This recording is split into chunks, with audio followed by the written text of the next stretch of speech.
যে জায়গাটা দাঁড়িয়ে আছি সেটাই আসল জায়গা, মানে আজকের আমাদের আসল জায়গা, যেখানে সব থেকে বড় বিপত্তিটা ঘটেছে। ওপাশটা দেখতে খুব সুন্দর লাগছে।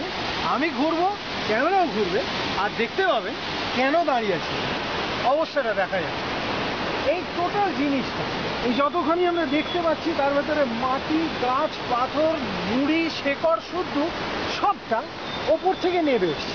এটাই সেই ল্যান্ডস্লাইড যার জন্য আমরা আটকে গেছি। এই পাঁচিলটা পর্যন্ত দেওয়া ছিল, ঠিক ছিল, বাকিটা টোটাল জিনিসটা ওপর থেকে নিচে নেমে এসে এই কাণ্ড ঘটিয়েছে, যার জন্যে আমরা আর যেতে পারবো না। কারণ রাস্তার পরিসর ওইটুকুই, তার মধ্যে বলা যেতে পারে 90% নষ্ট হয়ে গেছে। যেটুকু বাকি আছে তাতে হেঁটে মানুষ যাতায়াত করতে পারবে, কিন্তু গাড়ি যেতে পারবে না। অতএব আমরা এখন এখানেই বন্দি, এখানেই আটক, প্রকৃতির মাঝখানে। জানি না কতক্ষণ কাটাতে হবে। চলুন